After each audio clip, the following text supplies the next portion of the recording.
Hey everyone, welcome to Fusionverse Media. Hit that subscribe button and join the Fusionverse community. Let's explore together. Welcome back, everyone. Today, we're doing something a little different. We're ditching the research papers for this deep dive and picking up something a bit more fun. A children's magazine. Yeah, it's called Hara Huko, Which means... bicycle in Hindi. Okay, so we're learning about bicycles today. Not exactly. We're using this magazine, Hagara, as a lens to explore the town of Sursaranj, India. Think of it. What can a children's magazine tell us about a real place? That's an interesting question. I mean, children see the world differently, right? So I imagine we'll uncover some unique perspectives. Exactly. We're talking about a magazine published back in September 2018. The tagline is Tel Te, which means children's world. And when you see it, you know it really is a children's world. The cover is this whimsical illustration of a man in a top hat riding a bicycle that's overflowing with toys and books, even a dragon. It's just bursting with color and imagination. Yeah, sounds charming. And what kind of insights about Sursaranj can we glean from this children's world? Well, one story, Fatsarang Sabarang Cup Kokova route, which translates to camel in the hundreds market, immediately transports us to the heart of Sursaranj, the marketplace. Ah, the marketplace, a hub of activity in any town, I'd imagine. Absolutely. And the story captures that vibrancy. It's about a young boy who becomes utterly captivated by a camel he encounters in the market. The illustrations in these children's magazines can be so evocative. Do you remember what page that one was on? Yeah, pages 12 and 13. The illustration just pulls you in. You see the bustling crowd, the vendors with their wares, the vibrant colors. It's as if you can hear the sounds and smell the aromas of the marketplace. You really get a sense of daily life in Sursaranj through the eyes of this child. And it goes beyond just the visuals. The camel itself represents something deeper. How so? Well, the story explains that camels were once essential for transporting goods in Sursaranj. So the boy's encounter with this camel isn't just a random occurrence. It's a glimpse into the town's past. A past where things moved a little slower, maybe a little differently. That's fascinating. It's like the camel becomes a symbol of a bygone era, a reminder of how much Sursaranj has evolved over time. Precisely. And speaking of evolution, Sursaranj has a pretty interesting history in that regard. It was once part of Gwalior state before becoming part of Madhya Pradesh in 1956. I see. So this little town has seen its fair share of changes over the years. It certainly has. And it's not just about political boundaries. The magazine even mentions a figure called Ezakya in the story. Kathaga. Yeah, we weren't able to find much about them, but the way they're referenced suggests they might be an important local figure. Maybe a folk hero, a storyteller, who knows? It makes you wonder about all the stories and figures that contribute to a place's identity. Those threads of history and folklore that weave through generations. Absolutely. Speaking of stories that capture the passage of time, there's a poem in here called Ekaka. Engine and coal. Yeah, and it's a bit of a bittersweet one. It's about an old train engine that used to run on coal. The poem personifies the engine, giving it feelings of nostalgia and even a touch of sadness as it reflects on its glory days, hauling heavy loads and feeling important. Ah, I can see where this is going. The old engine probably feeling forgotten in today's world of electric trains, right? Exactly. There's this poignant line at the end. An engine, which means, should I tell anyone about this? It's as if the engine is grappling with whether to share its feelings of nostalgia, its longing for a time gone by. It's a question that resonates on a human level, don't you think? How do we, as individuals and as a society, cope with change? Do we cling to the past? Embrace the new? It's a dilemma we all face at some point. Absolutely. And while we're on the topic of change and time, I noticed that this magazine beautifully intertwines those themes with something else that's central to childhood, nature. It makes sense. Children often have a different relationship with nature, don't they? A sense of wonder and curiosity that many adults seem to lose along the way. Precisely. Take, for instance, the poem Kaga Kale Kanga Kala, which means the story of small green earths. Small Green Earths. Intriguing title. What's it about? It's an ode to watermelons. Watermelons. Yes, but it's more than just a fruit. There's this line I love.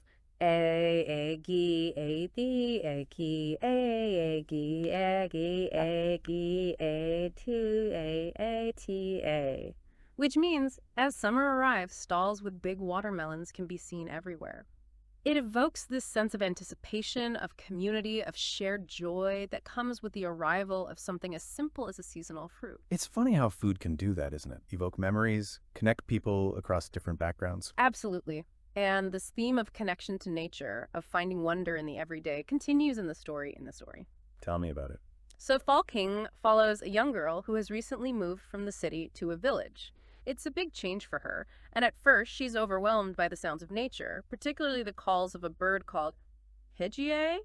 I can imagine that being a jarring transition, going from the constant hum of the city to the sounds of nature. Exactly. But what's fascinating is how the story captures her journey from feeling overwhelmed to appreciating those sounds, even finding comfort in them. It's like she learns to tune in to a whole new symphony, one she'd never even noticed before. Precisely. And the ending of the story is just beautiful. She becomes so captivated by the bird song that it triggers a forgotten memory. She's completely lost in the experience, standing before a mountain with her ears cupped. The Hindi text says she's forgetting everything else. The girl is so captivated by the bird's call that it brings back a memory. Lost in thought, she goes and stands before the mountain with her ears cupped. It's a powerful image, isn't it? The way nature can transport us, evoke memories, create a sense of awe, it reminds us of the beauty that exists in those quiet, contemplative moments. It really does. And speaking of quiet moments and personal experiences, this magazine doesn't just focus on the grand scale, it also zooms in on the individual. Oh, in what way? Well, there's this heartwarming poem called Paytakmani, meaning Mommy's Desk. Mommy's desk, that sounds adorable. It really is. It's written from a child's perspective, and it describes their mother's desk as this magical place. It's filled with colorful stationery, trinkets, all sorts of things that spark a child's imagination. I can picture it now. The way a child's eyes light up when they see those little treasures. Each item holding a world of possibility. Exactly. And the way the poem describes it, it's not just a desk, it's a space where creativity comes alive. The child is fascinated by their mom's red pen, describing it as drawing heck-ho-do, or things that move when you draw them. It's those little details, that sense of wonder that really shines through. It reminds us that children see magic in the everyday, don't they? Yeah. Something we could all learn from, I think. Absolutely. And speaking of learning, there's another poem that highlights the importance of family in nurturing a child's creativity. Oh, tell me more. It's called Ekokaskaya, Gekanya, meaning who is this artist? And it tells the story of a young girl who learns to draw from her father. That's lovely. It's amazing how those early experiences with family can shape our creative journeys. It really is. And what I find particularly endearing about this poem is that the father uses everyday objects to teach his daughter. Matchboxes, pieces of cloth, things you wouldn't typically associate with art. It's a beautiful reminder that inspiration can be found in the most unexpected places. And that resourcefulness, that ability to see potential in the ordinary, is a valuable skill in itself. Wow, it's amazing how much this children's magazine, Aklan, has revealed about Sir Sayonj, isn't it? We've gone from bustling marketplaces to reflections on time and change. And those are just a few pages. Imagine what other treasures we might find if we keep exploring. It really makes you realize that every place, no matter how small or seemingly ordinary, has these layers of stories waiting to be uncovered. And sometimes the most insightful perspectives come from those who see the world with fresh eyes, like children do. I completely agree. It's like their imaginations haven't been bound by the same limitations that adults often face. They see possibility and wonder in everything. Speaking of which, there's this delightful story called Chanta Bicycle and Tree, and it perfectly embodies that childlike sense of imagination. What's it about? Well, it's about a child who imagines their bicycle transforming into a tree.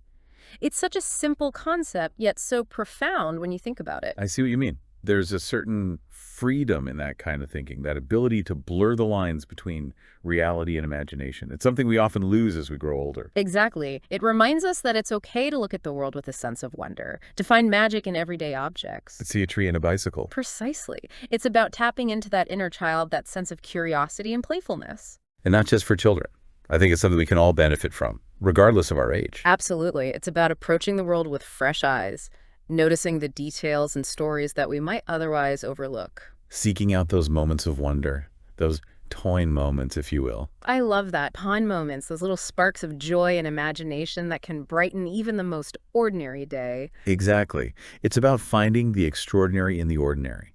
And sometimes all it takes is a shift in perspective, a willingness to see the world through different eyes, just like we've done today with this children's magazine. It's been a delightful reminder that sometimes the most profound lessons come from the most unexpected places. So as we reach the end of our journey through war, I'm curious, is there anything that particularly stood out to you, something that you'll carry with you from our exploration of Sursirange? You know, it's funny. I think what's resonating most with me is how we got here. Mm. It's so easy to fall into the trap of thinking we need grand adventures or exotic destinations to experience something profound. Yay. But this children's magazine has been such a powerful reminder that wonder and insight can be found in the most unexpected places. It's true. I mean, who would have thought we'd uncover so much about Sursirange, about India, about ourselves, just by flipping through the pages of a children's magazine? And not just any children's magazine, one written in another language from another culture. Yeah. It's been eye-opening. It really has. It makes you want to seek out more perspectives like this, doesn't it? Explore the world through different lenses. Absolutely. I'm already thinking about other forms of art, other cultures I want to explore. And it's not just about far-off places either. It's about bringing that same sense of curiosity and wonder to our own everyday lives. Exactly. Paying attention to the details, noticing the stories unfolding around us, finding those minute moments, those sparks of joy and imagination in the everyday. Because they're there, aren't they? If we just take the time to look. They are. This deep dive has been a wonderful reminder of that. Thank you for joining us on this unique journey. And until next time, keep exploring, keep questioning, and keep seeking out those conaway moments in your own life. That's all for today.